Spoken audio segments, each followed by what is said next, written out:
Want dit sê jy opbou nie. Jy kan nie die Here outsmart die kind van God. You cannot outsmart God. You cannot manipulate the Lord. Jy kan nie die Here op die bankie draai nie. There's no way. Jy kan fast, jy kan bid, dat die Here sê, I appreciate this. I receive it, but the push will not stop burning. Ek het met hierdie woord gebid. Ek het hierdie woord gevas. Ek het met die Here gesê, praat saam met my. Wat wil die van die kerk sê? Because hy bos brand en hy bos brand die klaar nie. Totdat Moses realize en die fees van die Here kom oor Moses en die Here en Moses realize die is die gevaarlike plek wat ek instaan.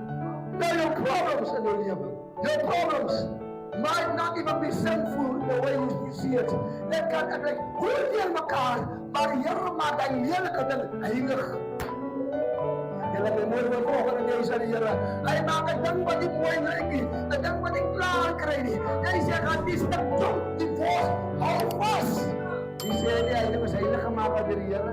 Jy sien nog die duiwel. Jy sien nog die verkeerde ding. Maar eindig maak die Here die situasie vir sy honor, vir sy glory. So dit dan draai en hy brand nie klaar nie, maar hy wil jou aandag hê en jou aandag sal hy kry. Sê vir iemand ek gaan my aandag kry.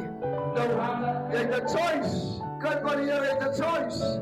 Het Moses nie geantwoord nie, sou sy lewe drasties 'n spiral gegaan het. Hy sal 'n downward spiral gegaan het omdat hy nie gehoorsaam raak nie. Now God will never bless you. God will never set you unless God thoroughly prepare you. Also opleiding, our preparation. Sometimes dan mis ons judge onze preparation. Ons minag onze preparation. Hoekom moet jy Bybelskool toe gaan? Hoekom kan jou huis omstandighede nie jou leersposisie? Hoekom kan jy nie met jou eie Bybel sit dag en dag na die Here sy woord op jou hart sit? Hoekom moet jy in 'n klas terwyl die Here klaar die klas van die lewe vir jou, sodat jy lees en leer. Amen. Nou die Here is baie mooi.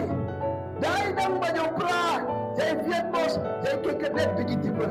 Maar hoe meer jy kyk, hoe meer kan jy nie meer die jong vat nie. Hoe meer jy kyk, kan jy nie meer jou neighbors vat nie, jou in-laws vat nie. Jy kan nie meer jou kerk vat nie, want jy gaan al nader, want die mens is by nature, as die mens maar nuuskierig. Hy is inquisitive. Dis in ons nature om te wil weet dinge. En omdat ons inquisitive is, gebruik die Here juis jou situasie, dat jy nuuskierig raak, en hy draai jou eindelijk na jou solution.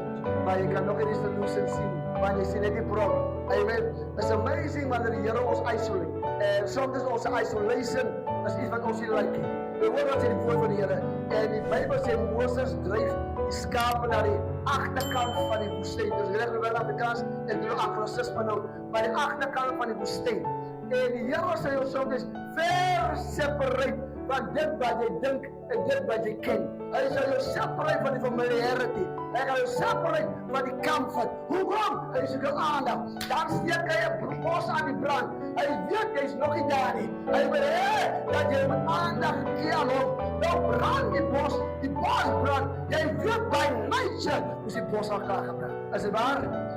Instinct sê jou, die bos moet klaar brand.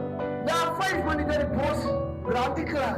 Na halfuur die bos brand die klaar nie. En as wat ek nie, want ek situasie sit en dis al jare en die ding stop net nie. Het jy al gesê, die bus moet stop, want die ding hou nie op nie. En die Here gaan jou aandag trek. En wanneer jou aandag trek, gaan die Here jou ding sê, nou wat ons nie verstaan nie. Wanneer ons verstaan nie, dat die ding wat leerlik lyk, is moeders woorde God ons in